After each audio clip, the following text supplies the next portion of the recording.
Hi, welcome to my latest video. Today I'm going to show you how to change the air filter on the Land Rover Freelander 2. This is a very easy job, perfect for the novice home mechanic. All you need is a Torx screwdriver. This is a T25 bit on that, and there are 4 screws to remove. 1, 2, 3, 4, 1 in each corner of this air box here, which is where the filter goes. The filter that you need is this one, LR005816. Just open this up. You can have a look at it. Rid of the packaging. Right, that's it. It's just one of these concertina type filters. And it has this rubber seal around the upper edge. Okay. You'll notice I've got a few modifications in my engine bay. This blue ducting, you probably won't have that. If you'd like to know more about that, there is another video, a previous video that I've done, which shows the project that I did to fit that. I've also got this catch can down here, and work in progress, I'm fitting some air horns. These will be featured in a video coming soon. Okay, so not quite connected those up yet. There's no compressor connected to those, but I will be finishing those off very soon. Today, air filter, let's just lift those out of the way so they don't get damaged. What we need to do is remove the top part of this air filter box. So it's 4 screws, 4 Torx screws. Now, as well as removing those 4 screws, it's a good idea to remove this. Okay, so this is the connector for the mass airflow sensor. So that's the sensor which measures the temperature of the air going in, as well as the sort of volume of the air. It's usually a kind of a hot wire type sensor.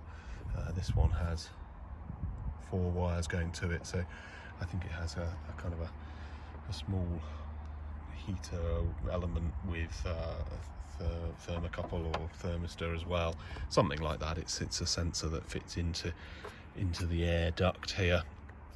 The reason why I'm removing that connector is so that we can then lift this up. I'm not going to worry about undoing this. Your car will probably have a black plastic duct, probably with some pans, pipes, kind of resonant chambers on it. You can disconnect that if you want to. You don't actually have to, because we don't really need to remove the air filter top completely off the car. You can just lift it up out of the way. I'm just going to undo these screws here. Now, you'll notice when you undo these that they sort of undo to a certain point, to about there, and then they go a bit stiffer. You don't need to remove them completely from the top of the housing. You just undo them to the point where they're just in the sort of upper piece. So you'll undo that, and then it will go stiffer. You'll feel it. You'll feel it. So you'll feel when these screws are disconnected from the lower piece. The screw will be sticking up to about that high. Just undo all of those so that they're about, I don't know, about a centimetre, probably about 1.5 centimetres, just over half an inch out. And then you can lift this whole thing up out of the way. Now, this is why I've disconnected that connector, because if you do this with that wire connected, you're likely to pull it and possibly damage the connection. So there's the old filter. Let's pull that out. Ugh. God, pretty grotty. That one's been in there for about a year or so. Yeah, that one definitely ready to change. Okay, throw that one in the bin in a bit. Let's have a little look in here. There's a few leaves and things like that in here.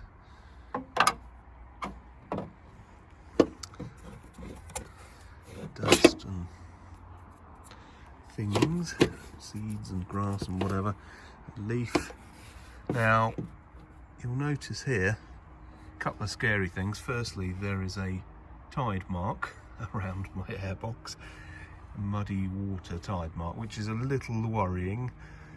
That means that there was water in here at some point.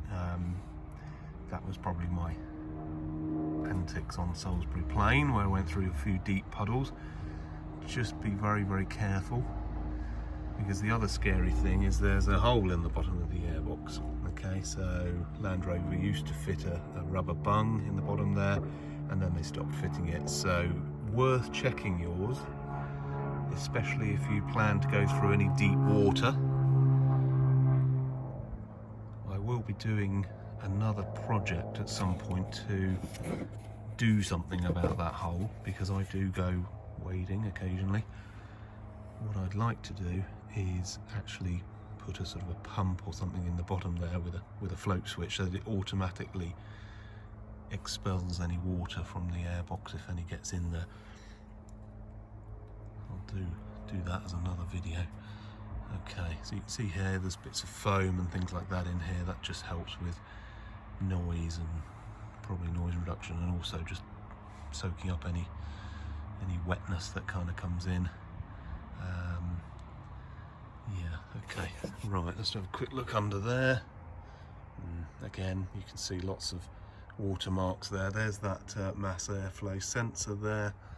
What I'll do is just get any visible bits of dirt and things out of here that I can see, and then carefully just slot that one in like that. Okay, there it is, new one in. Realign the airbox lid. This is a little fiddly, just getting this realign. It will need a little bit of pulling around just to get that. There you go. There we go. So that's back down, and then get these screws screwed back down.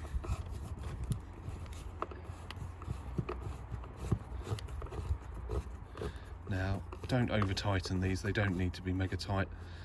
Just tighten them down. It is into plastic, so if you over tighten them, you're going to rip the thread.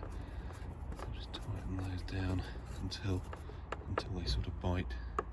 That one there, I think the thread has stripped on that one, so that's one to be careful of. I've already done it on mine, so let's get that one down. There we go.